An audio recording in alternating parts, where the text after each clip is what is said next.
সকল প্রশংসা মহান মালিক রব্বুল আলামিনের জন্য। দরুদ এবং সালাম নাজিল হোক প্রিয় নবী মুহাম্মদ মুস্তাফা সাল্লাল্লাহু আলাইহি ওয়াসাল্লাম এবং তার সকল আল ও আসহাব সকলের প্রতি। আল্লাহুম্মা সাল্লি আলাইহিম আল্লাহুম্মা বারিক আলাইহিম। সম্মানিত সাথী ও বন্ধুগণ, কোরবানি আমাদের একেবারেই দোরগোড়ায় চলে এসেছে। সেজন্য কোরবানিকে সামনে রেখে আজ আমরা প্রশ্নোত্তরে কোরবানি এটা জানার চেষ্টা করব ইনশাআল্লাহ বিইذনিল্লাহ। 50টিরও বেশি প্রশ্ন কোরবানি প্রসঙ্গে আমি একত্র করেছি, যে প্রশ্নগুলোর উত্তরগুলো আমাদের জানা খুবই প্রয়োজন, এবং প্রশ্ন পেশ করে সাথে সাথে সংক্ষেপে আমরা তার উত্তর দেওয়ার চেষ্টা করব ইনশাআল্লাহ। খুব ডিপ বা গভীর ইলমি বা একাডেমিক আলোচনায় আমরা যাব না, সংক্ষেপে শুধুমাত্র উত্তরগুলো টাচ করে যাব, যেন আমরা বিশুদ্ধ রূপে সঠিক উপায়ে জেনে শুনে ভালোভাবে আমাদের কোরবানি আমরা সম্পন্ন করতে পারি। আল্লাহ তাআলা আমাদের সবাইকে আমাদের কোরবানিগুলোকে বিশুদ্ধ রূপে করার তৌফিক দান করুন। যে কোনো আমলের আগে ইলম শিখতে হয়, জানতে হয়। আমলের আগে ইলম জরুরি। যে কোনো বিষয়ে আপনি আমল করতে চাইবেন, সেই বিষয়ে আমল করার আগে বিষয়টি সম্পর্কে যদি বিশদ ধারণা থাকে, পরিষ্কার জ্ঞান থাকে, তাহলে সেই কাজটি সুন্দর রূপে সুচারুভাবে এবং যথাযথভাবে সম্পন্ন করা সম্ভব হয়। আর যদি না শিখেই কাজ শুরু করে দেন, না জেনেই কাজ শুরু করে দেন, তাহলে ভুল ত্রুটির কারণে সেই কাজ দ্বারায় যে ভালো ফলাফল আসার কথা, সে ফলাফল না এসে উল্টা হিতে আরও বিপরীত হওয়ার আশঙ্কা আছে। আর সেজন্যই কোরবানির মতো একটি আমল, যে আমলটি আমাদের দেশে মানুষ পরিমাণে ইসলামের যেসব কাজগুলো সবচেয়ে বেশি লোক করে সারা দেশে, তার ভিতরে একটা হলো এই কোরবানি।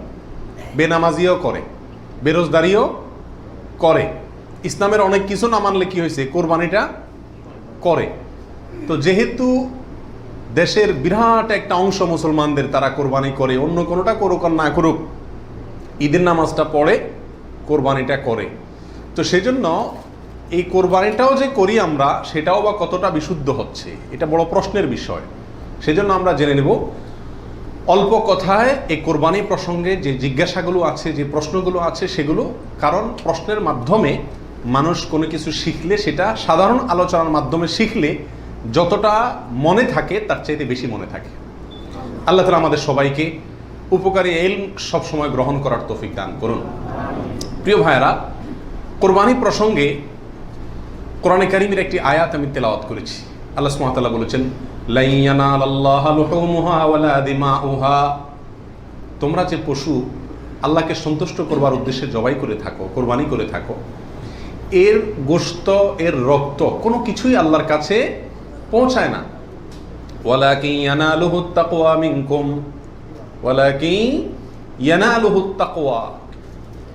কিন্তু তোমাদের অন্তরে যে তাকওয়াটা আছে, কোন মানসিকতা নিয়ে, কোন উদ্দেশ্য নিয়ে, কেন তুমি কোরবানি করছো, কোরবানি করার সময় তোমার মনের ভেতরকার অবস্থাটা কি, সেটা কিন্তু আল্লাহর কাছে ঠিকই পৌঁছে যায়।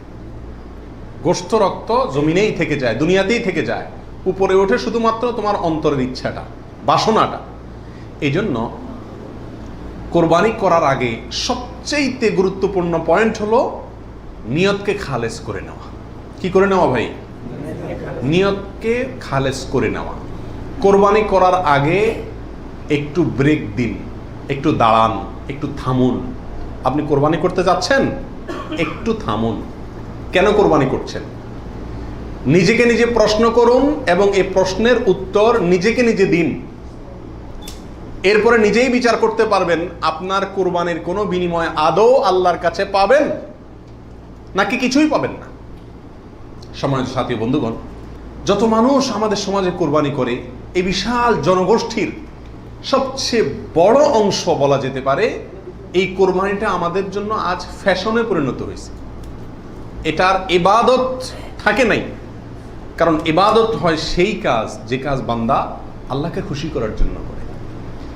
কোরবানিটা সবচেয়ে বেশি সংখ্যক মানুষ করে, এর একটা কারণ এটাও যে কোরবানি এমন একটা ইবাদত যেটা নগদ লাভ নিজেই পায়, গোশতগুলা ফ্রেশ বাসায় উঠাইতে পারে, ঠিক না ভাই? ঠিক।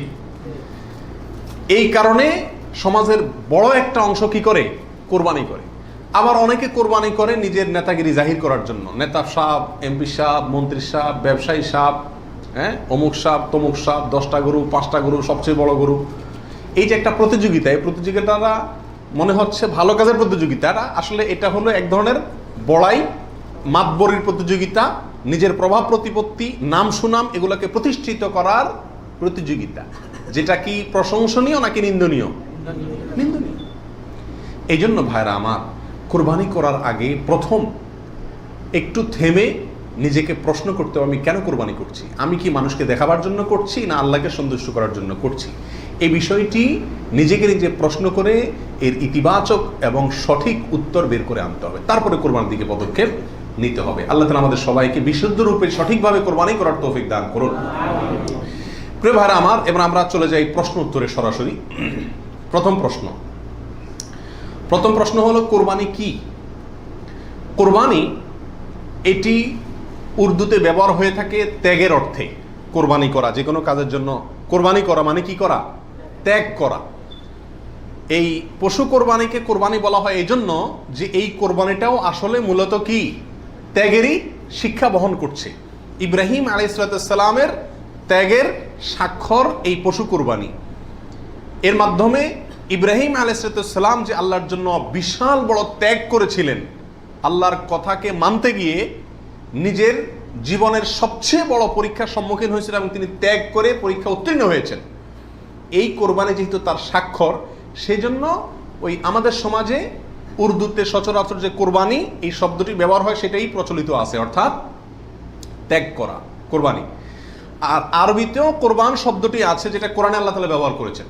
আদম আলাইহিস সালামের 2 ছেলে কাবিল এবং হাবিল, তারা উভয়ে আল্লাহর কাছে আল্লাহর সন্তুষ্টির জন্য তারা সাদাকা পেশ করেছিল, নৈকট্য অর্জন করার জন্য। আল্লাহ বলেছেন ইত্তাকাররাবা কোরবানান, তারা উভয়ে যখন কোরবান পেশ করছে, যে কোরবান শব্দ কোরআনেও আছে, অর্থাৎ তারা উভয়ে এমন বস্তু পেশ করেছে যার মাধ্যমে আল্লাহর নৈকট্য অর্জন করা যায়। সেই অর্থে কোরবান মানে হলো আল্লাহর কাছে নৈকট্য অর্জন করার মাধ্যম বা উপায়, অর্থাৎ ত্যাগ করা অথবা আল্লাহর কাছে নৈকট্য অর্জন করার মাধ্যম।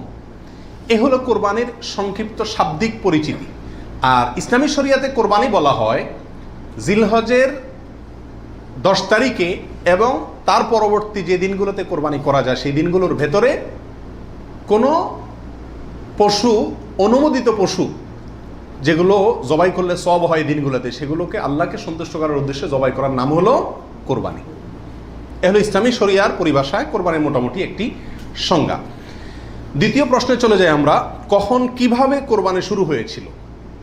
এই কোরবানি শুরু হয়েছিল সর্বপ্রথম ইব্রাহিম আলাইহিস সালামের মাধ্যমে।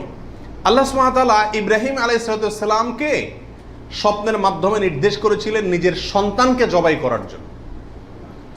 আর সন্তান জবাই করা, এই কঠিন নির্দেশটি আল্লাহ সুবহানাহু ওয়া তাআলা করেছেন ইব্রাহিম আলাইহিস সালামকে। তাকে আল্লাহ তাআলা যত কঠিন পরীক্ষা করেছিলেন, এত কঠিন পরীক্ষা তার আগে আর কোনো নবীর প্রতি আল্লাহর পক্ষ থেকে ছিল না। জীবনের পদে পদে পরীক্ষা। পরিবার সহ রেখে আসো মক্কায়, কেউ নাই সেখানে, কোনো আবাদি নাই, পাহাড়ি এলাকা, ছোট দুধের বাচ্চা সহকারে নিজের স্ত্রীকে রেখে চলে আসো। বাহ্যিকভাবে অযৌক্তিক নির্দেশ আল্লাহ সুবহানাহু ওয়া তাআলা, সেটাও তিনি মেনেছেন এবং পরীক্ষা পাশ করেছেন। আল্লাহ বলেছেন ওয়া ইয ইবতালা ইব্রাহিম রাব্বুহু বিকালিমাতিন ফাআতাম্মাহুন, প্রতিটা পরীক্ষায় তিনি কি করেছেন? পাশ করেছেন। তো কোরবানির প্রেক্ষাপট হলো সংক্ষেপে এই, অল্প কথায়, আল্লাহ সুবহানাহু ওয়া তাআলা ইব্রাহিম আলাইহিস সালামকে তার নিজের সন্তানকে আল্লাহ সন্তুষ্টির উদ্দেশ্যে জবাই করার জন্য, কোরবানি করার জন্য নির্দেশ করেছেন। আল্লাহ সুবহানাহু ওয়া তাআলা তার সন্তানের জবাই করতে আসলে চান নাই। আল্লাহ চাইছেন তার মনের পরীক্ষা নিতে, যে আল্লাহর নির্দেশ মানতে গিয়ে তার সর্বোচ্চ ত্যাগটাও তিনি করতে পারেন কিনা। তিনি আলহামদুলিল্লাহ পরীক্ষায় পাশ করেছেন। তিনি রাজি হয়েছেন, গেছেন, ছেলেও পাশ করছে, মায়েও পাশ করছে। ছেলের মাও রাজি, ছেলেও রাজি, বাপও রাজি। তো আল্লাহ সুবহানাহু ওয়া তাআলা গোটা পরিবারেরই পরীক্ষা নিয়েছেন বলা যেতে পারে, এবং সবাই পরীক্ষা কি করছে? পাশ করছে। জবাই করতে গেছেন, আল্লাহ সুবহানাহু ওয়া তাআলা ছেলে তো জবাই হতে দিবেন না, এটা তো ছিল একটা পরীক্ষা মাত্র।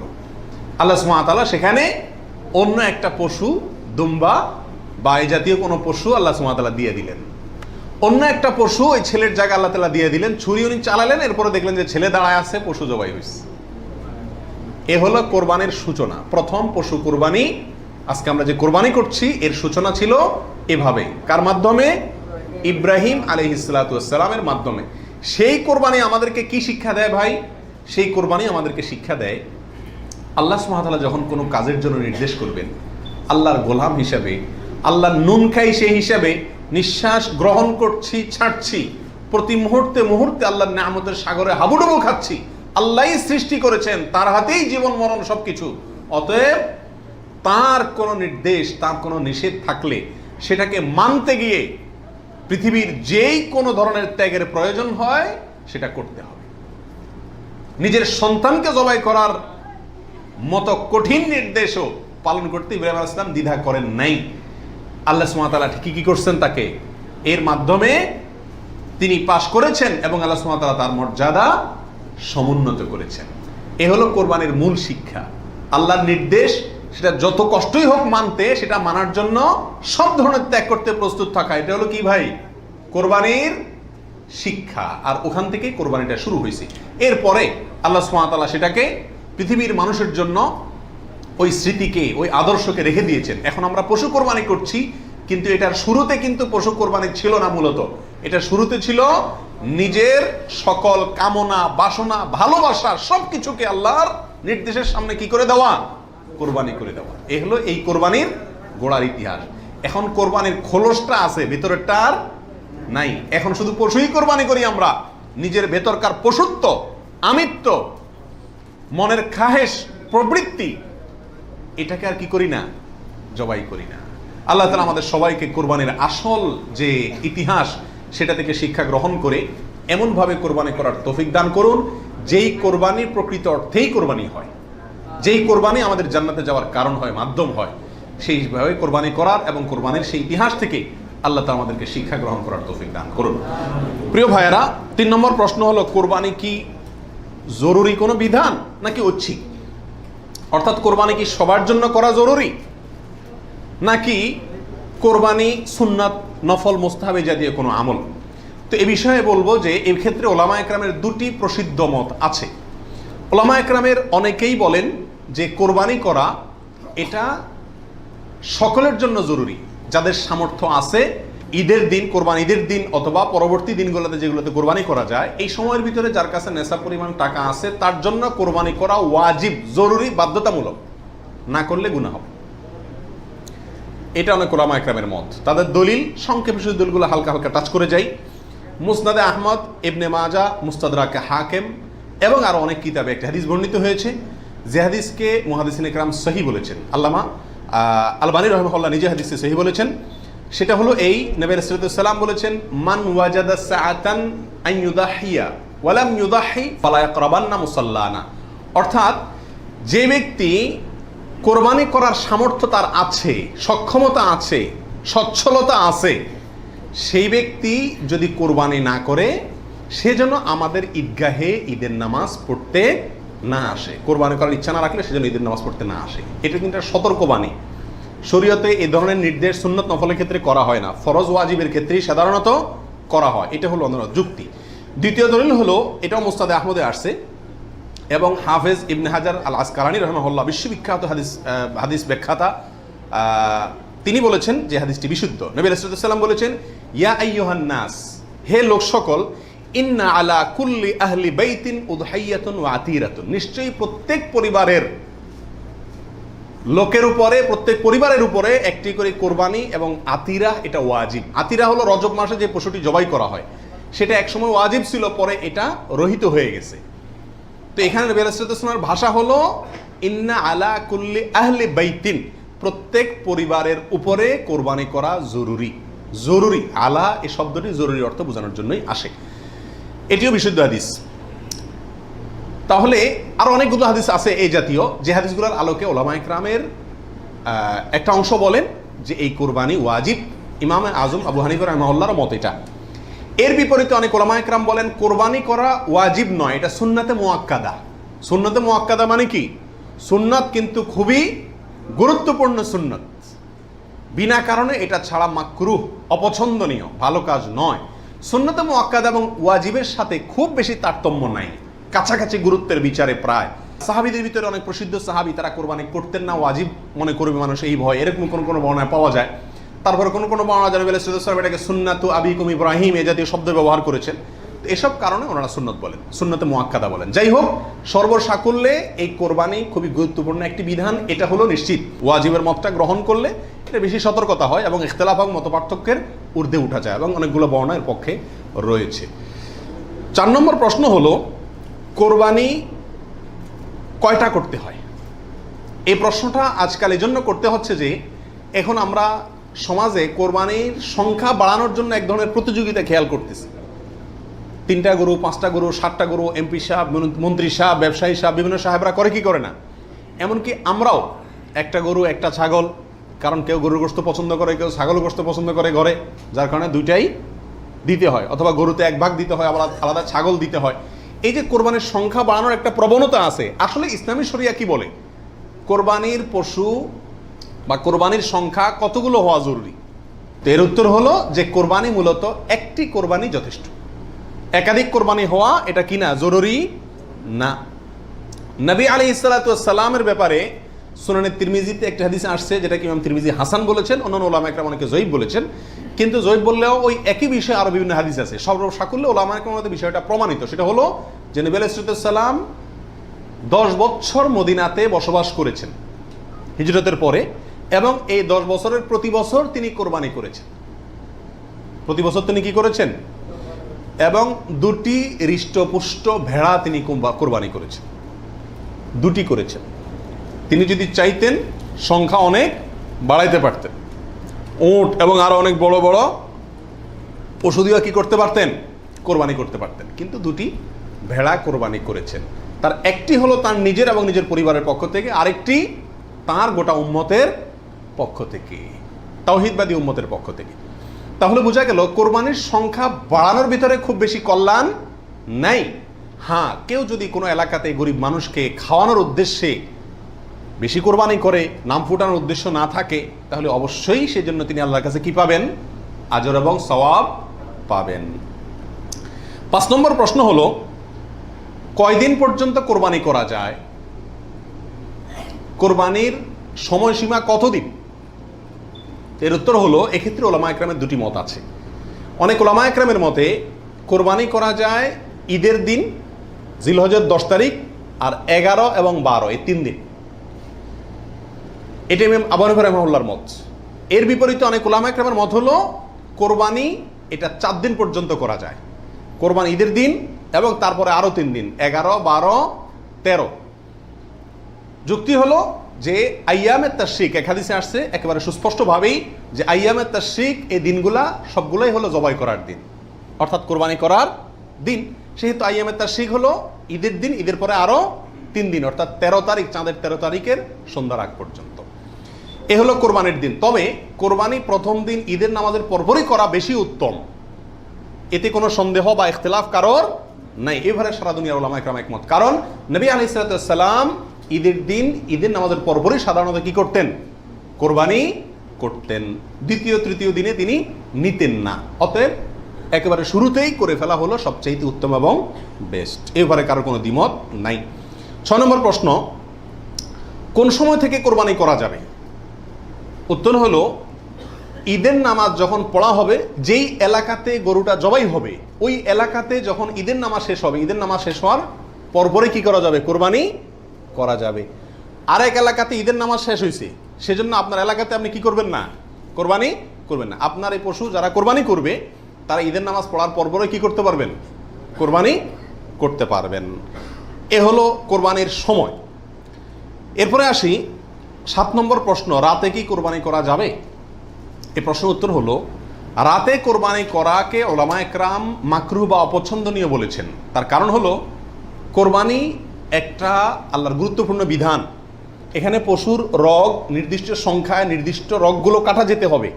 রাতে করলে অন্ধকারে সেগুলো কম বেশ হয়ে যেতে পারে, এই আশঙ্কায় দিনের বেলায় করা উত্তম এবং রাতের বেলায় মাকরুহ বলেছেন। তবে যদি পর্যাপ্ত আলোর ব্যবস্থা থাকে এবং এরকম কোনো ভুল হওয়ার আশঙ্কা না থাকে, তাহলে রাতেও কোরবানি করা যাবে, অর্থাৎ এই দিনগুলোতে আর কি, যে দিনগুলোতে করা যায়। এরপরে আসি 8 নম্বর প্রশ্ন, কোন কোন পশু দিয়ে কোরবানি করা যাবে? আপনি হাঁস মুরগি দিয়ে কোরবানি দিলে কোরবানি হবে কিনা? তো এর উত্তর হলো, বড় পশুর ভিতরে 3 ধরনের পশু আর ছোট পশুর ভিতরে 3 ধরনের পশু, এগুলো দিয়ে কি করা যাবে? কোরবানি দেওয়া যাবে। বড় পশুর ভিতরে কোরবানি দিতে পারবেন উট, গরু, মহিষ, এগুলো দিয়ে। মহিষ দিয়ে দিতে পারবেন কিনা এটা নিয়ে ওলামায়ে কেরামের ভিতরে সামান্য ইখতিলাফ আছে। অনেকে মহিষকে গরুর অন্তর্ভুক্ত করেছেন, অনেকে করেন নাই। যার কারণে যারা করেছেন তারা বলছেন করা যাবে, যারা করেন নাই তারা বলছেন করা যাবে না। এই জন্য একান্ত অনন্য উপায় না হলে সেদিকে না যাওয়াই ভালো, ইখতিলাফের দিকে। আর ছোট পশুর ভিতরে 3টা, দুম্বা, ছাগল এবং ভেড়া, এগুলো দিয়ে কি করা যাবে? কোরবানি করা যাবে। এছাড়া অন্য কোনো পশু দিয়ে, এই গৃহপালিত পশু ছাড়া আপনি হরিণ দিয়ে অথবা অন্য কোনো হালাল পশু যেটা গৃহপালিত না, সেটা দিয়ে কি করা যাবে না? কোরবানি দেওয়া যাবে না, দিলে কোরবানি হবে না। 9 নম্বর প্রশ্ন হলো, গাভী এবং ষাঁড় উভয়টা দিয়ে কোরবানি দেওয়া যাবে? কি বলেন?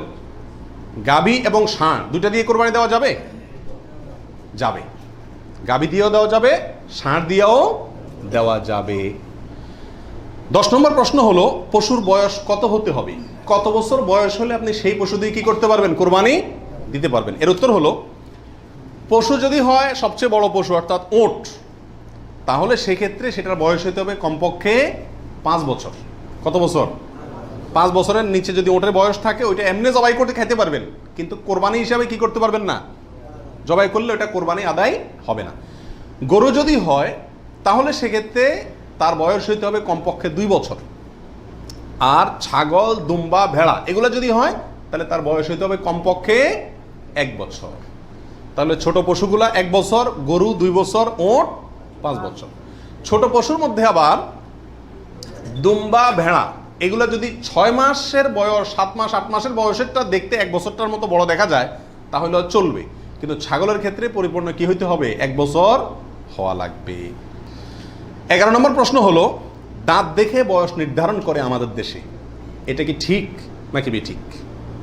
কি বলেন আপনারা? এটা ঠিক।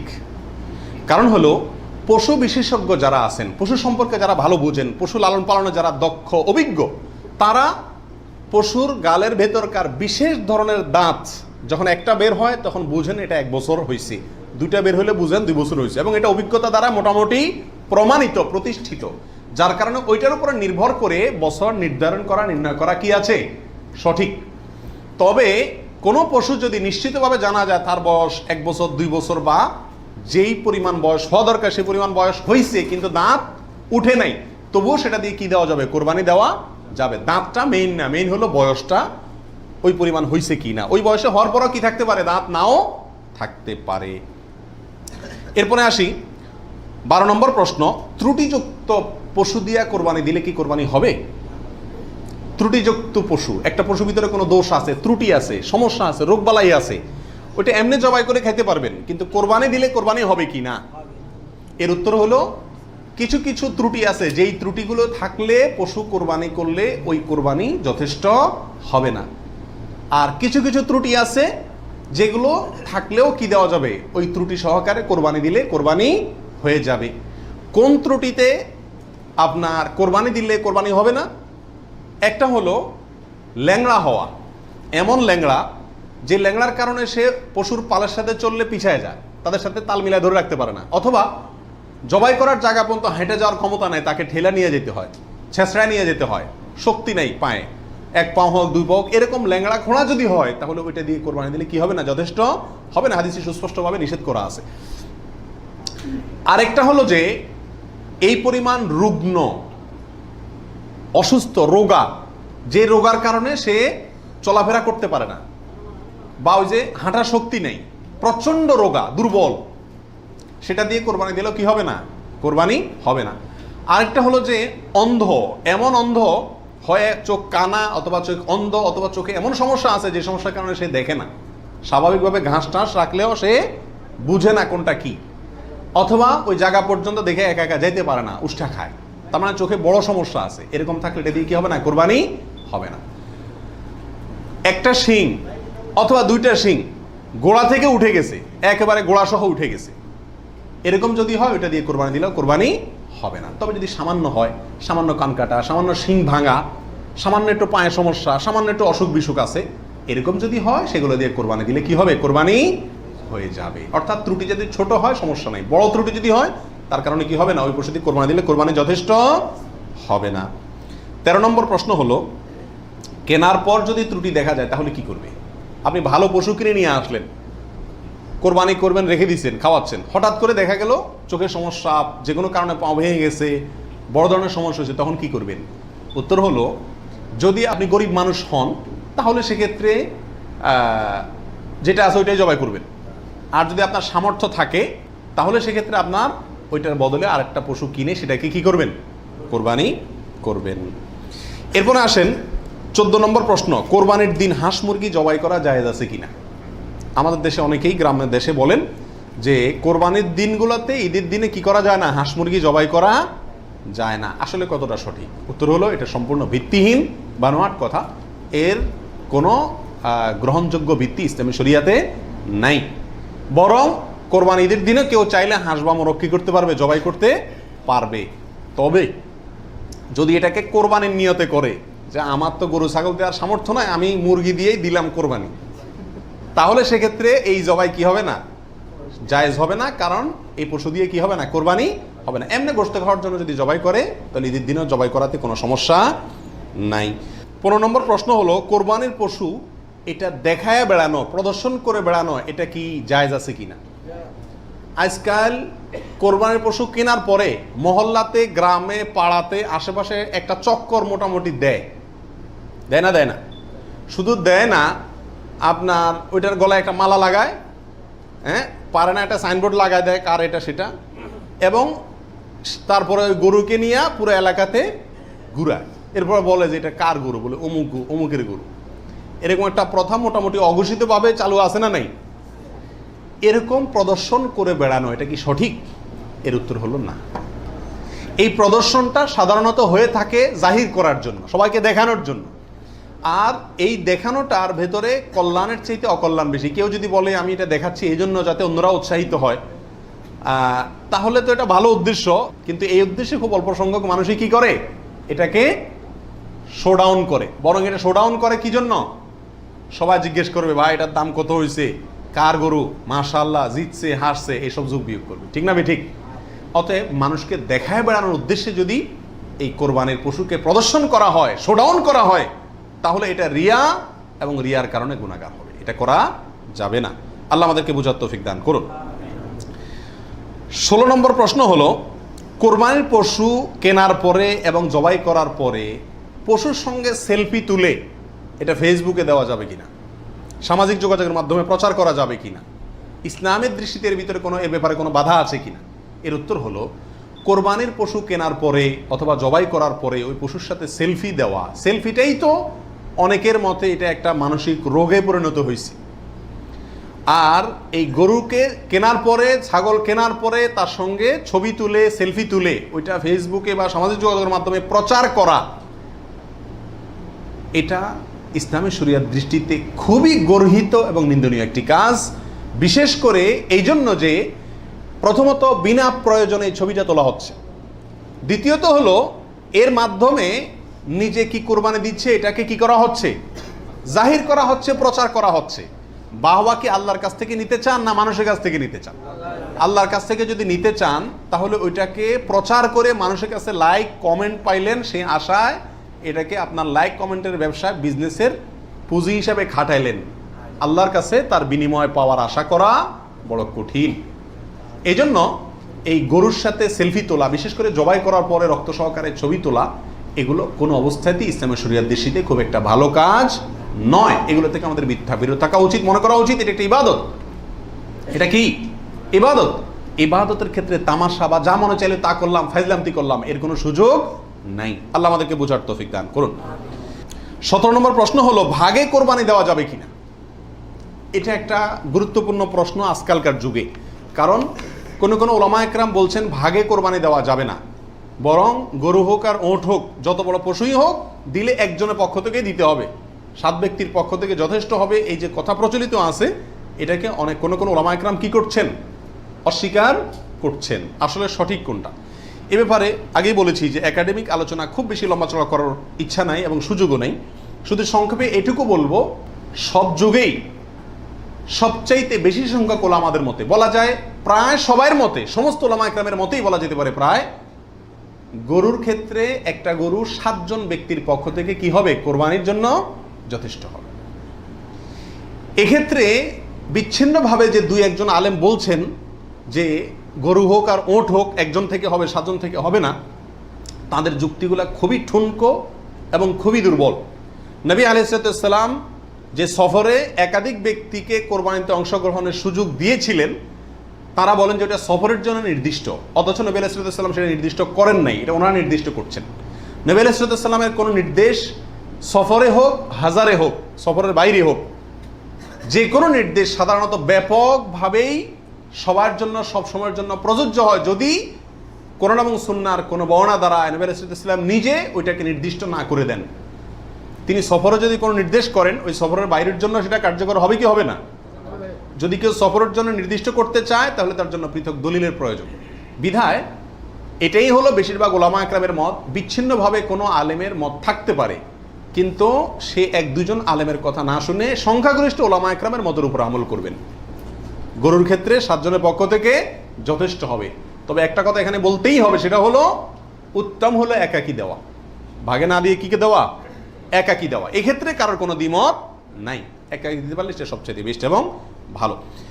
18 নম্বর প্রশ্ন হলো, পরিবারের সব সদস্য বা একাধিক সদস্য যদি সামর্থ্যবান হয় তাহলে সবাই দিবে, নাকি গোটা পরিবারের পক্ষ থেকে একজন দিলেই চলবে?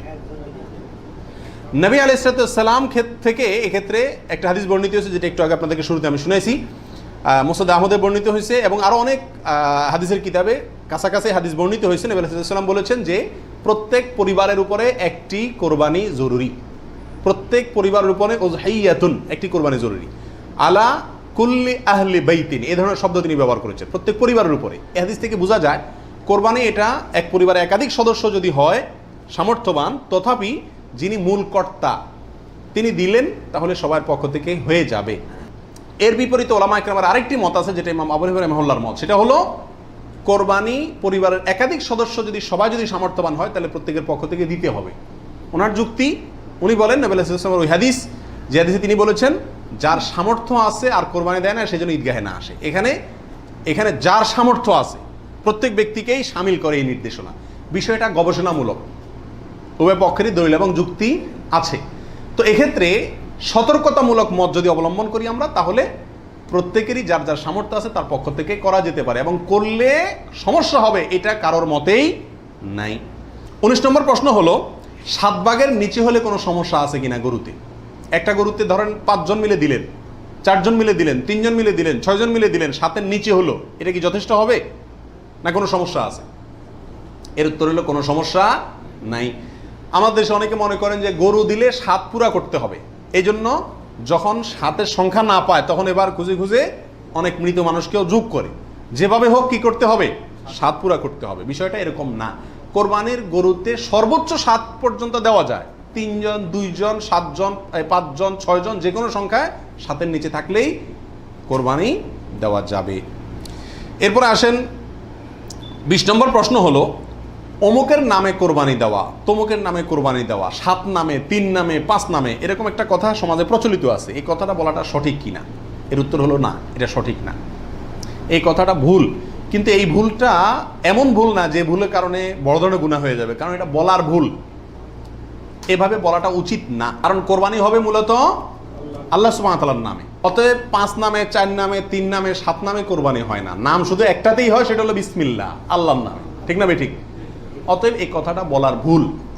এখানে বলতে হবে 7 জনের পক্ষ থেকে, 3 জনের পক্ষ থেকে, বা 3 শরিক, 5 শরিক, 5 শেয়ার, 5 ভাগ, এভাবে বলা যেতে পারে। কিন্তু বা অমুকের পক্ষ থেকে, তমুকের পক্ষ থেকে, এভাবে বলা যেতে পারে, কিন্তু অমুকের নামে, তমুকের নামে এভাবে বলাটা উচিত নয়। যদিও এখানে কেউ এই উদ্দেশ্যে বলে না যে আল্লাহর সাথে শরিক করে 3 জনের নামে দিচ্ছি, এরকম কেউ উদ্দেশ্য নেয় না, সেজন্য এটা কি হবে না, শিরকে পৌঁছাবে না। তারপর এভাবে না বলাই উচিত এবং উত্তম, নিরাপদ। 21 নম্বর প্রশ্ন হলো, নারী বুড়ি এটা অনেক সময় নিজেরা সাফ করতে কষ্ট হয় বা পারে না, তখন কাউকে দিয়ে সাফ করায়, সাফ করানোর পরে বলে সাফ করে দিবা, তুমি অর্ধেক নিবা, আমাদেরকে অর্ধেক দিবা। এরকম হয় কি হয় না? তাকে নারী বুড়ির অংশ দিলেন অথবা পশুর গোশতের অংশ দিলেন, এটা জায়েজ আছে কিনা? প্রাসঙ্গিকভাবে আরেকটি কথা প্রশ্ন চলে আসে, সেটা হলো যে কসাই যখন পশুকে বানায়, তো বানানোর পরে তাকে টাকার চাতে কিছু গোশত দেওয়া হয়, এবং অনেক সময় দেখা যায় যে বানানোর যে বাজার রেট, তার যে মজুরি, এটা তাইতে অনেক কমে রাজি হয়ে যায় কসাইরা। কেন?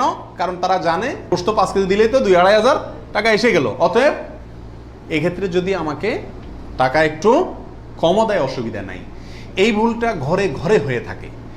কোরবানির পশু যারা বানায় সে কসাইদেরকে গোশত দেয় না, এমন মানুষ সারা বাংলাদেশে খুঁজে কয়জন পাওয়া যাবে আমার সন্দেহ আছে। কোরবানির মধ্যে সবচেয়ে বড় দাগের ভুলগুলোর ভিতরে এটা অন্যতম। এইভাবে যদি কেউ করে তাহলে এটা বড় ধরনের ভুল। কোরবানি হওয়া না হওয়া নিয়ে টান দিবে। নবী আলাইহিস সালাম পরিষ্কার ভাষায় বলেছেন যে তোমরা কসাইকে, জাজ্জারকে কোরবানির পশুর কোনো কিছু দিবা না, তাকে আলাদা টাকা দিবা, তার মজুরি যেটা সেটা দিবা। কেন তাকে পশুর কিছু দেওয়া যাবে না? এই জন্য দেওয়া যাবে না যে এই পশুটা আপনি জবাই করছেন কার জন্য? আল্লাহর জন্য। এটার মালিক কে? মূলত আল্লাহ। যেহেতু আল্লাহ খায়ও না পরেও না, আল্লাহর জন্য কিছু দিলে আল্লাহ বলেন আমার পক্ষ থেকে গরিবকে দিও। এটা হলো আল্লাহ সিস্টেম। কিন্তু কোরবানির ক্ষেত্রে শুধু ব্যতিক্রম, আল্লাহ বলেছেন ঠিক আছে আমার জন্য দিছ, সবকিছুই গরিবকে দিতে বলি, এটা তোমার খাইতে দিলাম আমি। আল্লাহ আমাকে কি করছেন? খাওয়ার সুযোগ দিছেন। এখন আমি যদি এটা বিক্রি করি বা কোনো কিছুর বিনিময়ে কাউকে দেই, তাহলে সেটা কি হবে না? জায়েজ হবে না। কোরবানির পশুর গোশত যদি আপনি জাজ্জারকে দেন, কসাইকে দেন, তাহলে কেমন জন্য আপনি তার পরিশ্রমের বিনিময়ে তাকে এই অংশটা তাকে বিনিময় হিসাবে দিলেন, পারিশ্রমিক হিসাবে দিলেন, তাহলে এটা বিক্রি করার মতো হয়ে গেল। এই জন্য কি হবে না? এটা জায়েজ হবে না।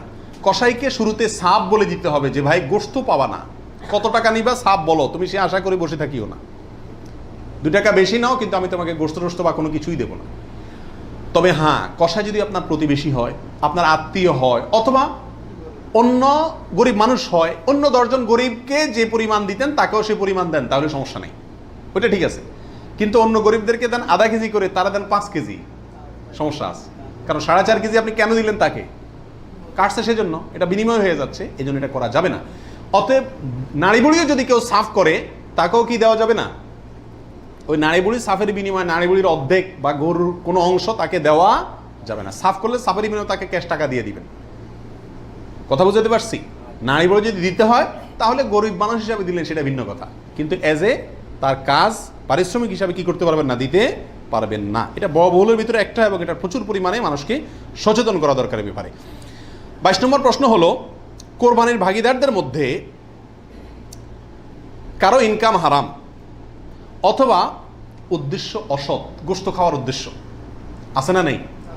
কোরবানি না দিলে ছেলে মেয়েগুলা কার দিকে চেয়ে থাকবে? কোরবানি না দিলে নতুন আত্মীয়, তারা কি বলবে? ব্যয়ের বাড়িতে রান কেমনে পাঠাবো? এরকম অনেক উদ্দেশ্য থাকে কি থাকে না? সারা জীবন দিয়ে আসছি, এবছর না দিলে সমাজে মুখ থাকে না, মানুষ কি বলবে, এই মানসিকতা নিয়ে কোরবানি অনেকে দেন না? এরকম যদি কেউ আপনার ভাগিদারদের মধ্যে, অংশীদারদের মধ্যে থাকে, অথবা কেউ যদি কোরবানি করে তার ইনকাম হারাম, আর সে হারাম ইনকাম থেকেই দেয়, অনেকের হারামও আছে হালালও আছে, সুদও খায় ঘুষও খায়, আবার বেতনও আছে হালাল, তাহলে সেটা ভিন্ন। একজনে কোরবানির পশুতে হারাম ইনকাম ইনভেস্ট করছে আপনি জানেন, অথবা তার উদ্দেশ্য অসৎ, তাহলে এই পশুতে আপনি এবং আরো যে কয়জন অংশগ্রহণ করবে কারোর কোরবানি হবে না। এই জন্য অংশীদার এবং কোরবানির ভাগই নেওয়ার ক্ষেত্রে বহু হিসাব নিকাশ করে নিতে হবে। যে ব্যক্তি গোশতের ধান্দায় বা অন্য কোনো ধান্দায় করে তাকে ভাগিদার নেওয়া যাবে না। কথা বুঝে আসছে? নিতে হবে যে শুধুমাত্র আল্লাহ সন্তুষ্ট করার জন্য, আল্লাহর সন্তুষ্টির জন্য যে কোরবানি করে তাকে, এবং সরাসরি হারাম টাকা ইনভেস্ট না করে ওই ব্যক্তিকে, যার ইনকাম হালাল, এরকম ব্যক্তিকে ভাগিদার হিসাবে নিতে হবে। আর না হলে ভাগি দেওয়ার দরকার নাই, একা একাই দিতে হবে। আল্লাহ তৌফিক দান করুন। 23 নম্বর হলো, রাসূল করিম সাল্লাল্লাহু আলাইহি সাল্লামের পক্ষ থেকে কোরবানি দেওয়া যাবে কিনা। আমাদের দেশে প্রচুর পরিমাণে মানুষ রাসূল করিম সাল্লাল্লাহু আলাইহি সাল্লামের পক্ষ থেকে কি দেয়? কোরবানি দিয়ে থাকে। এর উত্তর হলো, রাসূল আকরাম সাল্লাল্লাহু আলাইহি সাল্লামের নামে উম্মত হিসাবে আপনি তার পক্ষ থেকে কোরবানি দিতে পারবেন। নবী আলাইহিস সালাম নিজেও কোরবানি দিয়েছেন তার উম্মতদের পক্ষ থেকে। তবে মৃত ব্যক্তির নামে কোরবানি দেওয়ার ক্ষেত্রে জীবিত ব্যক্তির সাথে মিশিয়ে দেওয়া, মিক্স করে দেওয়া, জীবিত ব্যক্তির সাথে অধীনস্থ করে মৃত ব্যক্তির নাম যোগ করা বা তার পক্ষ থেকে দেওয়া, এটা হলো সবচেয়ে ঝামেলামুক্ত এবং মতপার্থক্যের ঊর্ধ্বে উঠা। কথা বুঝতে পারছি? শুধুমাত্র মৃত ব্যক্তির নামে স্বতন্ত্র কোরবানি না দিয়ে জীবিত ব্যক্তির নিজের নামের সঙ্গে মৃত ব্যক্তিকে যুক্ত করে দিলেন, এই মতটাই হলো সবচাইতে সতর্কতামূলক মত এক্ষেত্রে মৃত মানুষের পক্ষ থেকে কোরবানি দেওয়ার ক্ষেত্রে। 24 নম্বর প্রশ্ন হলো, মা বাবা, স্ত্রী, বড় ভাই এদের কাউকে খুশি করার জন্য কারোর পক্ষ থেকে, সমাজে বলে কারোর নামে, কোরবানি দেওয়া যাবে কি যাবে না? উত্তর হলো না। এটা রিয়া, লৌকিকতা, মানুষ দেখানো, এটা শিরকে আসগর। আমাদের সমাজে একটা সমস্যা দেখা দেয় কোরবানির সিজন আসলে। কথার কথা, একটা পরিবারে আপনি একটা গরুতে একটা অংশ কোরবানি দিবেন অথবা ছাগল কোরবানি দিবেন, সেক্ষেত্রে মা চায় যে আমার নামে দেখ, মানে আমার পক্ষ থেকে দেখ, বাপে চায় যে আমার পক্ষ থেকে দেখ। এখন ছেলে চিন্তা করে কারে খুশি করব। অনেক সময় স্ত্রী স্বামী দুজনের ভিতরে চায় যে আমার নামে দেখ, বড় ভাইয়ের নামে না দিলে বড় ভাই মুখ কালো হয়, এই জন্য কার নামে দিবে এটা নিয়ে এক ধরনের হেজিটেশনে মানুষ ভুগে। এক্ষেত্রে অনেক সময় অংশ বাড়ায় দেয় শুধু মাকে খুশি করার জন্য, যে ওনার নামেও কি করলাম, একটা দিলাম।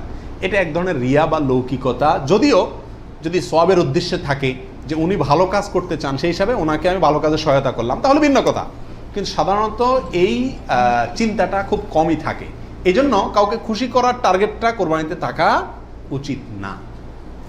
আর মা বাবা বা অন্যদেরও মনে রাখা উচিত, যার সামর্থ্য আছে সে দিবে, যে মূল কর্তা সে দিবে। এক্ষেত্রে আমার নামে দিল না, অমুকের নামে দিল না, অমুকের পক্ষ থেকে দিল না, এই জন্য মন খারাপ করা তাদেরও উচিত না, এটা বোকামি। 25 নম্বর প্রশ্ন হলো, কয়েকজন মিলে এক ভাগ কোরবানি দিতে পারবে কিনা? 2 জন, 3 জন, 4 জন, 5 জন মিলে এক ভাগ কোরবানি দিতে পারবে কিনা? প্রবাসে দেখা যায় একটা রুমে 3 জন 4 জন আছে, তো কোরবানিদের দিন 4 জন মিলে যায় কি করে, একটা ছাগল কিনে নিয়ে আসে, আয়না জবাই করে। তো 4 জন মিলে যদি একটা ছাগল দেয় অথবা একটা অংশ গরুতে হোক অথবা ছাগলে হোক, কোরবানিতে যদি একাধিক ব্যক্তি যদি এক অংশ দেয়, কোরবানি হবে? হবে না। একটা অংশ একজন দিবে, সেখানে কয়েকজন যদি সেখানে অর্থায়ন করে, কয়েকজন ভাগ বসায়, আর এক অংশ কয়েকজন মিলে দেয়, তাহলে কি হবে না? কোরবানি হবে না, ওটা গোশত খাওয়া হবে। প্রবাসে যারা, যেসব ভাইয়েরা, লক্ষ লক্ষ ভাইয়েরা প্রবাসী আছেন, দেখা যায় যে 5 জন, 6 জন, 7 জন একটা রুমে আছেন, তো তারা সবাই মিলে একটা ছাগল কিনে এনে গোশত খান, কোরবানি তাদের উদ্দেশ্য থাকে না। আমি তাদেরকে অনুরোধ করব যে আপনারা কেন একটা পদ্ধতি অবলম্বন করেন না, যাতে আপনাদের কোরবানির সওয়াব হবে, গোশতও খাওয়া হবে। সেটা হলো এই, আপনাদের 6 জনের মধ্যে সবাই টাকাটা একজনকে মালিক বানায় দেন, যে ভাই আপনি সিনিয়র মানুষ বা আপনি বড় ভাই, আপনাকে আমরা সবাই মিলে 100 করে 500 রিয়াল দিলাম, আপনি এই টাকা দিয়ে একটা ছাগল আয়না কোরবানি করেন। উনি ওনার জন্যই কোরবানি করলো, আপনারা সবাই টাকাটা দিলেন, তাহলে আপনারা যে সহায়তা করলেন সব পেলেন কি পেলেন না? আর ওনার কোরবানিটাও হয়ে গেল, গোশতও খাওয়া হয়ে গেল, একসাথে সবগুলা পাখি এক ডিলে মারা গেল। আর যদি সবাই ঈদের দিনই জবাই করবেন ছাগল, তাহলে কোরবানি কেন করবেন না? একটু চালাক হলেই কোরবানির সওয়াবটাও হয়ে যাচ্ছে, গোশত খাওয়াটাও হয়ে যাচ্ছে। প্রবাসী ভাইদের ভিতরে এই সমস্যাটা প্রচুর পরিমাণ দেখা যায়, যে 5-6 জন মিলে ছাগল কিনে কোরবানির নিয়ত কেউই করে না, অথবা সবাই মিলে কোরবানির নিয়ত করে, যার দুইটাই কি ভুল। 26 নম্বর প্রশ্ন হলো, কোরবানির টাকা অন্য কেউ যদি দিয়ে দেয়, তাহলে কোরবানি হবে কিনা? আমি গরিব মানুষ, আমি কোরবানি করতে চাচ্ছি, অথবা সামর্থ্যবান, আমাকে একজনে টাকা দিয়ে দিল যে আপনাকে একটা ছাগল দিয়ে দিলাম, অথবা আপনার ছাগলের টাকা দিয়ে দিল যে আপনি কোরবানি দিয়েন। আমার পক্ষ থেকেই কোরবানি দেওয়ার জন্য কেউ আমাকে টাকা দিয়ে সহায়তা করলো, হেল্প করলো, এতে আমার কোরবানি দিলে কোরবানি হবে কি হবে না? কি বলেন আপনারা? হবে। যদি কেউ টাকা দিয়ে আপনাকে কোরবানির জন্য সহায়তা করে, ছাগল কিনে দিল, গরু কিনে দিল, কোরবানির অংশের টাকা দিয়ে দিল, আপনার পক্ষ থেকে কোরবানি দেওয়ার জন্যই আপনাকে টাকা দিছি, তার টাকা দিয়ে আপনি নিজে কোরবানি দিলেন নিজের পক্ষ থেকে, এটাতে কোনো অসুবিধা নাই। যে কোনো অর্থনৈতিক ইবাদতে অর্থটা যদি দ্বিতীয় পক্ষ দিয়ে দেয়, অন্য কেউ দিয়ে দেয়, এবং তার টাকা দিয়ে আপনি ইবাদতটা করেন, তাহলে জায়েজ আছে। যেমন আপনি হজ করবেন, আপনি ওমরা করবেন, আপনাকে হজের টাকাটা আমি দিয়ে দিলাম, আপনি হজ করবেন, আমি দিয়ে দিলাম, আমি এটা আমার পক্ষ থেকে করার জন্য দেই না, আপনার হজ আপনি করেন, আমি টাকা দিয়ে দিলাম, হেল্প করলাম আপনাকে, অথবা কিছু হেল্প করলাম, এটাতে কোনো অসুবিধা নাই। ওমরার ক্ষেত্রেও নাই, ঠিক কোরবানির ক্ষেত্রেও অন্য কেউ টাকা দিলেও আপনার পক্ষ থেকে কোরবানি করার জন্য যদি অর্থায়ন করে বা সহায়তা করে বা টাকা দেয়, সেই টাকা দিয়ে আপনি কোরবানি দিলে কি হবে? আপনার কোরবানি হয়ে যাবে। 27 নম্বর প্রশ্ন হলো, লোন করে কোরবানি করা যাবে কিনা, হাওলাত করে ঋণ করে কোরবানি করা যাবে কিনা? এর উত্তর হলো যাবে, যদি সেই ঋণের টাকাটা দেওয়ার মতো ব্যবস্থা বা ইচ্ছা, সদিচ্ছা থাকে, তাহলে ঋণ করেও কি দেওয়া যাবে? ঋণ করে ভালো কাজ করা যায়। 28 নম্বর প্রশ্ন হলো, ঋণগ্রস্ত ব্যক্তির জন্য কোরবানি দেওয়া উত্তম নাকি ঋণ দেওয়া উত্তম? উত্তর হলো ঋণ দেওয়া উত্তম, কারণ কোরবানির চাইতে তার জন্য ঋণের গুরুত্ব বেশি। সে যদি ঋণগ্রস্ত হয়, তার জন্য কোরবানি ইসলামী শরীয়তে তার জন্য কোরবানি না, তার জন্য ঋণ দেওয়া জরুরি। সে ঋণ পরিশোধ করবে, এরপরে টাকা থাকলে কোরবানি দিবে, না থাকলে কোরবানি দিবে না। কিন্তু আমাদের আজকাল অবস্থা হলো, ঋণ থাকলেও আমরা কোরবানি দিই, কারণ না দিলে মুখ রক্ষা হয় না, ছেলে মেয়ে কার দিকে চেয়ে থাকবে, গোশত কোত্থেকে খাবে। অতএব এগুলা কোরবানি না, এগুলা নিছক গোশত খাওয়া এবং ফুর্তি। 29 নম্বর প্রশ্ন হলো, হাজি সাহেবদের জন্য দেশে কোরবানি করা জরুরি কিনা? যারা হজ করতে আসছেন, তারা দেশে তাদের পক্ষ থেকে কোরবানি দিতে হবে কিনা? উত্তর হলো না। হাজি সাহেবরা যারা আসছেন, তারা হজ করতে এসে হজের পরে তারা দমের শকর দিচ্ছেন, শুকরিয়া স্বরূপ যে দম দিচ্ছেন, যেটাকে আমরা কোরবানি বলি, এখানে দিচ্ছেন, তাদের জন্য দেশে তাদের পক্ষ থেকে আর কোরবানি দেওয়া কিনা জরুরি না। তাছাড়া তারা মুসাফির অবস্থায় মুসাফির ব্যক্তির জন্য কি দিতে হয় না? কোরবানি দিতে হয় না। 30 নম্বর প্রশ্ন হলো, বিয়ের অলিমার গোশত সংগ্রহের জন্য কোরবানি করা জায়েজ আছে কিনা?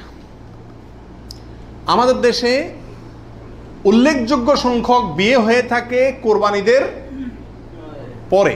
আপনারা খেয়াল করবেন, আগদ হয়তো আগে পরে হয়, খাওয়ান দাওয়ানের অনুষ্ঠান হয় কোরবানিদের পরে।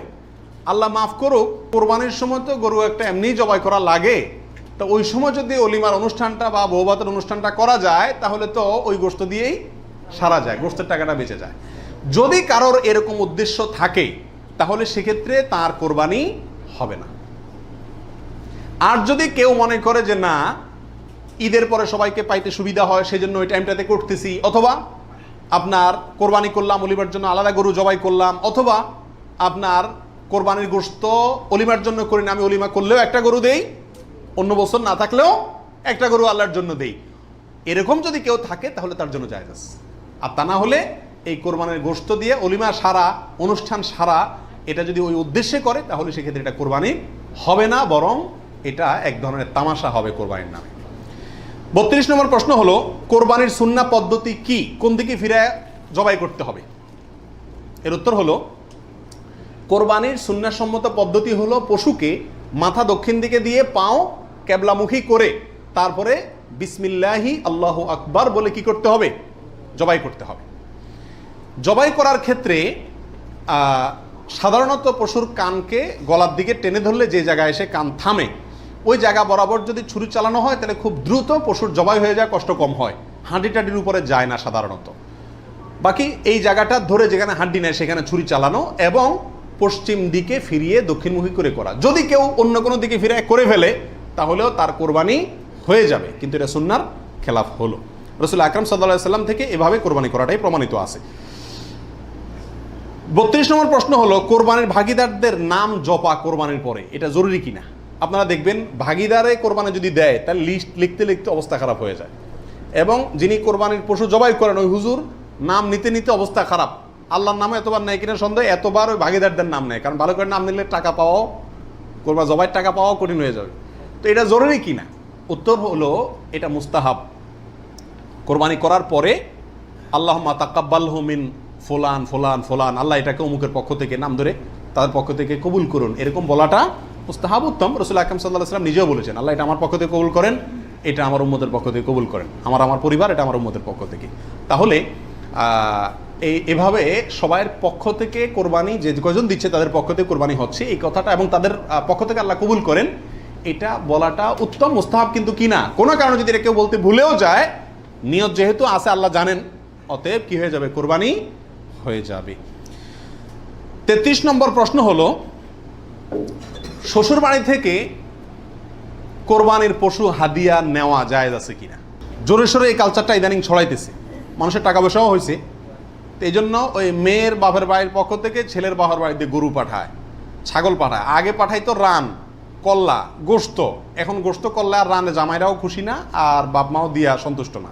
এই জন্য পাঠায় ডাইরেক্ট গরু বা ছাগল, এটা জায়েজ আছে কিনা? উত্তর হলো, যদি হাদিয়া হিসাবে দেয়, তাদেরও সামর্থ্য আছে, অভাব নাই, আর এটা লোকচক্ষু ভয়ে অথবা সমাজের মানুষের বলার ভয়ে বা অন্য কোনো কারণে না দেয়, এমনি আসলে হাদিয়া দিছে, তাহলে তো হাদিয়া নেওয়া তো জায়েজ আছে, বরং সুন্নাত। কিন্তু যদি এটা হয় যে না দিলে জামাই কি বলবে, জামাইয়ের মা খোঁচাবে, অমুকরা খোঁচাবে, তমুকরা খোঁচাবে, এসব কারণে যদি দেয়, তাহলে সেটা গ্রহণ করা জামাইয়ের পরিবারের জন্য কি হবে না? জায়েজ হবে না।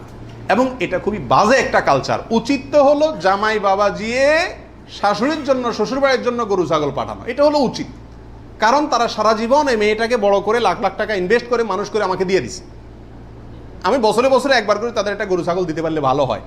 খবরদার আবার শ্বশুরবাড়িতে দিলেন, বাহর বাড়িতে কিছুই দিলেন না। অনেকে আছে শ্বশুরবাড়ির অন্ধ, আবার সেটাও আবার সঠিক না।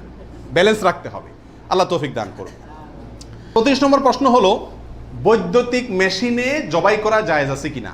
আপনারা জানেন যে উন্নত দেশগুলোতে বৈদ্যুতিক মেশিন দিয়ে জবাই করার একটা কালচার প্রচলিত আছে, বা অটোমেটিক মেশিন দিয়ে জবাই করার কালচার আছে। এটা দিয়ে জবাই করলে জবাই হবে কিনা? উত্তর হলো, পশু জবাই হওয়ার জন্য শর্ত হলো পশুর নির্দিষ্ট কয়েকটা রগ আছে, রগগুলা কাটা যেতে হবে এবং রক্ত প্রবাহিত হইতে হবে। যদি কোনো বৈদ্যুতিক শক ইত্যাদির মাধ্যমে পশুকে দুর্বল করে ফেলা হয়, যে দুর্বল করার ফলে অনেক সময় বাঁচে কিনা এটাই সন্দেহ হয়, এরপরে ছুরি চালানো হয়, তাহলে ওই পশু দিয়ে কোরবানি করা জায়েজ হবে না। কারণ যে দুর্বল বানায় তাকে কি করা হচ্ছে? জবাই করা হচ্ছে, বিধায় এটা জায়েজ নাই। আর যদি ছুরি দিয়ে করা হয় এবং মানুষের হাত না লাগে এবং বিসমিল্লাহ বলা হয়, মুসলমানে সুইচ চালায়, তাহলে সেক্ষেত্রে ছুরি দিয়ে যদি জবাই হয়, কাটা যায়, তাতে কি হবে? কোরবানি হয়ে যাবে ইনশাআল্লাহ, এবং জবাই বিশুদ্ধ হবে। 35 নম্বর প্রশ্ন হলো, জবাইয়ের সময় বিসমিল্লাহ বলতে যদি কেউ ভুলে যায়, তাহলে কি করবে?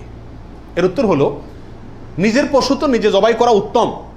যারা প্রফেশনাল জবাই করেন মৌলভী সাহেবরা, তারা তো ভুলের কথা না, কারণ তাদের অভ্যাসই আছে। নিজেটা নিজে করতে গেলে ডরে ভয়ে ভুলেও যেতে পারে। যদি কেউ ভুলে যান, ভয়ের কোনো কারণ নাই। মুসলমান যদি ভুলেও যায়, তবুও সেই পশু হালাল হবে, খাওয়া হারাম হবে না। ইচ্ছাকৃত যদি কেউ বিসমিল্লাহ না বলে, সেটা ভিন্ন কথা, সেটা সমস্যা আছে। কিন্তু ভুলে যদি বিসমিল্লাহ না বলে, তাতে পশু হালালই থাকবে, হারাম হবে না ইনশাআল্লাহ। 36 নম্বর প্রশ্ন হলো, কোরবানিকারীকে কি চুল, নখ ইত্যাদি কাটা থেকে বিরত থাকতে হবে? উত্তর হলো হ্যাঁ। নবী রাসূলুল্লাহ সাল্লাল্লাহু আলাইহি ওয়াসাল্লাম বলেছেন, মান আরাদা আন ইউদাহিয়া, যে ব্যক্তি কোরবানি করার ইচ্ছা রাখে, পোষণ করে, ফালা ইয়াখুয মিন শা'রিহি ওয়া আযফারিহি শাইআ, সেই জন্য তার নখ, চুল ইত্যাদি কোনো কিছুতে হাত না দেয়। কোরবানির ঈদের 10 দিন আগে, চাঁদ যেদিন উঠবে ওই দিন থেকে নিয়ে ঈদের দিন পর্যন্ত এগুলো করা যাবে না। কি করা যাবে না? চুল, নখ ইত্যাদি কাটা যাবে না, কাটবে না কোরবানিকারী ব্যক্তি। কোরবানি দেওয়ার পরে চুল, নখ ইত্যাদি কাটবে, এটা খেয়াল রাখা উচিত।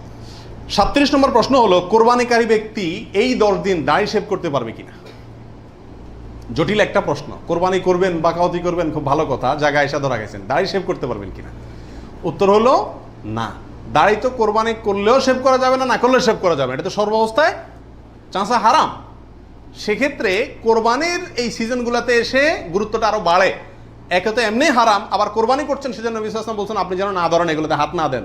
তাহলে কোরবানি করার যদি ইচ্ছা থাকে, আল্লাহকে সন্তুষ্ট করতে আসলেই মনে চান, তাহলে এই 10 দিন দাঁড়িয়ে কি করতে পারবেন না? শেভ দিতে পারবেন না। খোঁচা খোঁচা দাঁড়িয়ে নিয়ে কি করতে হবে? মসজিদে যেতে হবে। কোরবানি দেওয়া শেষ, এবার কি করতে পারবেন? দাঁড়ি শেভ করতে পারবেন না, তাও যাবে না। আল্লাহ আমাদের বোঝার তৌফিক দান করুন। 38 নম্বর হলো, কোরবানির গোশত দিয়ে দিনের প্রথম খানা খেতে হয়, এই কথাটা কতটুকু সঠিক? উত্তর হলো পুরাই সঠিক। রাসূল আকরাম সাল্লাল্লাহু আলাইহি সাল্লাম থেকে বর্ণিত হয়েছে যে তিনি ঈদুল আজহাতে, ঈদুল ফিতরের ব্যতিক্রম করতেন। ঈদুল ফিতরে কিছু একটা মিষ্টি খেয়ে, খেজুর টেজুর খেয়ে তারপর ঈদগাহে যেতেন। আর ঈদুল আজহাতে সারাদিন কিছু খেতেন না, কোরবানির পশুর গোশত দিয়ে প্রথম খানা খেতেন দিনের। অতএব আপনি গরু দেন, ছাগল দেন, যেটা দিয়ে কোরবানি করেন, দিনের প্রথম খানা কি দিয়ে হওয়া উত্তম? ওই গোশত দিয়ে হওয়া উচিত। গোশতটা তো আল্লাহকে দিয়ে দিয়েছেন, আল্লাহর নামে জবাই করছেন, আল্লাহ আপনাকে হাদিয়া দিয়েছেন। এই জন্য আল্লাহর হাদিয়ার আগে একটু পেটটা খালি রাখেন, আকর্ষণ করে খান, তাহলে ইনশাআল্লাহ সেটা আপনার জন্য, আপনার আল্লাহর হাদিয়াকে আপনি মূল্যায়ন করলেন, সেটা প্রমাণ হবে। 39 নম্বর প্রশ্ন হলো, পশুর রক্তে নাকি আরোগ্য আছে, কোরবানির পশুর রক্তে, এই কথাটা কতটুকু সঠিক? কোন কোন এলাকাতে আমি নিজের চোখে বহুবার দেখার দুর্ভাগ্য হয়েছি, অনেকে দেখা যায় কোরবানির পশু জবাই করার সময় রক্তগুলা একটা বাড়িতে করে নিয়ে যায় গরম গরম, এরপরে নিয়ে পোলা পাইনরে খাওয়ায়। এটা খাওয়াইলে বলে অনেক রোগ বালাই ভালো হয়। বুঝাচ্ছে কথা? এটা সম্পূর্ণ কুসংস্কার। কোরবানির পশুতে কোনো আরোগ্য নাই, এটা ভুল ধারণা, এটা থেকে বেঁচে থাকা উচিত। 40 নম্বর প্রশ্ন হলো, পশুর জান যাওয়ার আগে কি চামড়া ছিলা জায়েজ আছে? উত্তর হলো না। কঠোরভাবে নিষেধ। আমাদের দেশে কসাইরা এবং যারা চামড়া ছিলে নিজেরা অনেক সময় দেখা যায় জান এখনো পুরো বাইর হয় না, রু বাইর হয় না, তার আগেই ওই পায়ের রগ কাটা শুরু করে, চামড়া ছিলা শুরু করে, পুরো নাড়াছাড়া করে।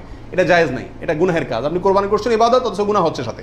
নবী আলাইহিস সালাম বলেছেন ইন্নাল্লাহা কাতাবাল ইহসান আলা কুল্লি শাই, আল্লাহ সব বিষয়ের প্রতি ইহসান করার নির্দেশ করেছেন।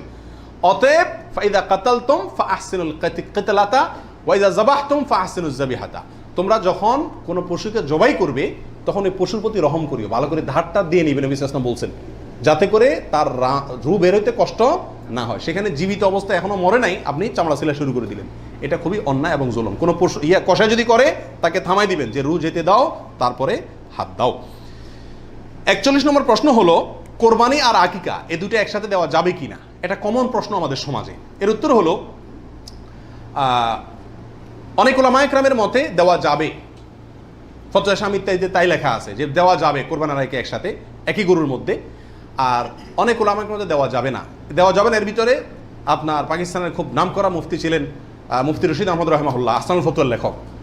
তিনি হানাফি মাযহাবের বড় উলামায়ে কেরামের মধ্যে থেকে তিনি কঠোরভাবে এর বিরুদ্ধে করেছেন এবং বলেছেন কোন অবস্থাতেই কোরবানি আর আকিকা একসাথে মিক্স করা যায় না, উচিত না। কারণ কোরবানি একটা ইবাদত, আকিকা আরেকটি ইবাদত। আর তাছাড়া গরু এক অংশে একাধিক ব্যক্তি দিতে পারবে, এটা কোরবানির ক্ষেত্রে নবী সাল্লাল্লাহু আলাইহি ওয়াসাল্লাম বলছেন, আকিকার ক্ষেত্রে বলেন নাই। সেই জন্য কোরবানি এবং আকিকা পৃথক হওয়া উচিত। একই দিনে হতে পারে, কিন্তু গরুর অংশে কোরবানির না, এই আকিকার কারণ নামের অংশ থাকা উচিত না। এই মতটা বেশি শক্তিশালী এবং বেশি সতর্কতামূলক। 42 নম্বর প্রশ্ন হলো ভিন্ন দেশে কোরবানি করা যাবে কিনা।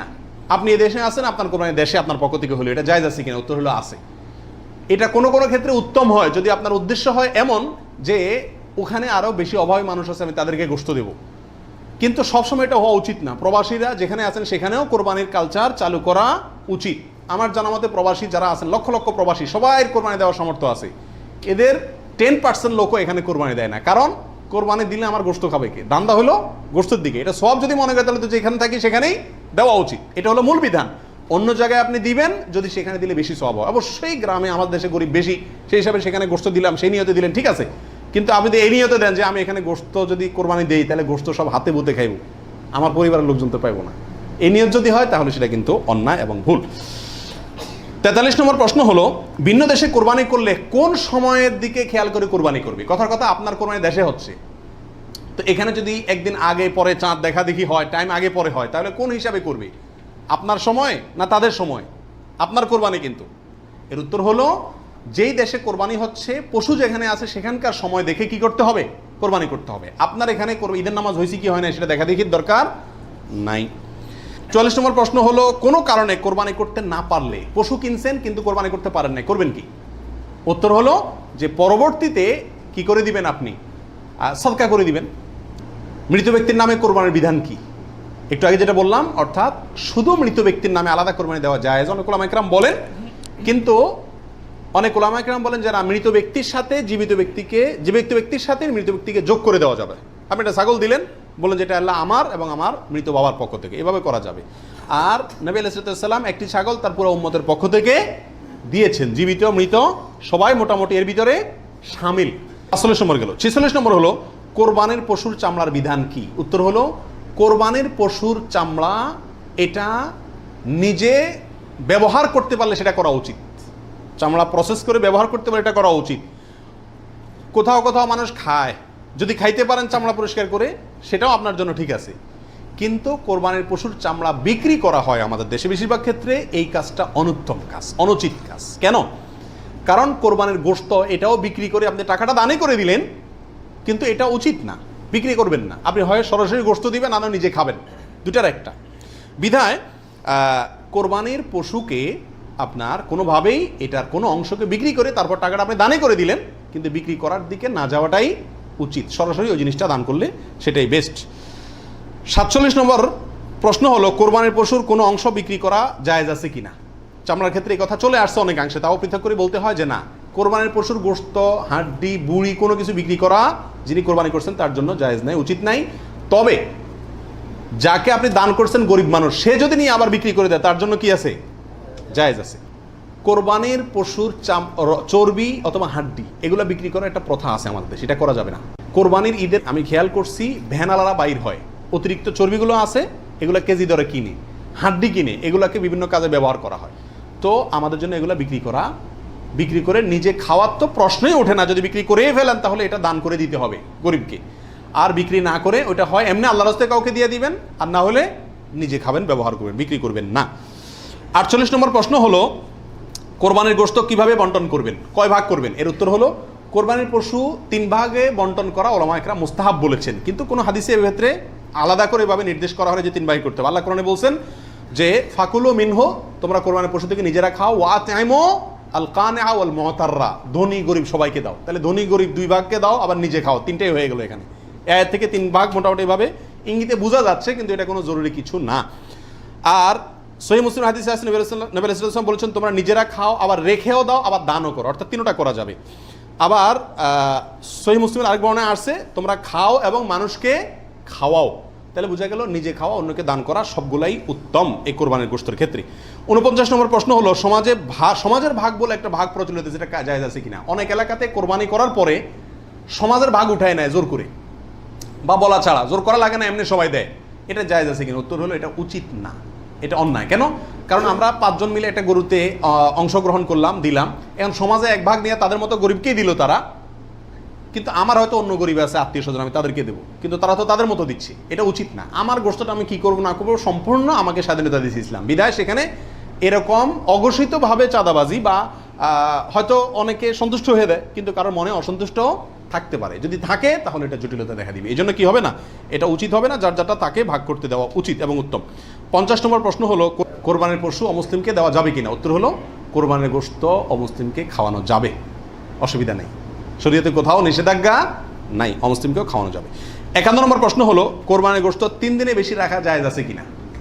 উত্তর হলো জায়েজ আছে, 3 দিনে বেশি রাখা যাবে না এমন কোনো কথা নাই।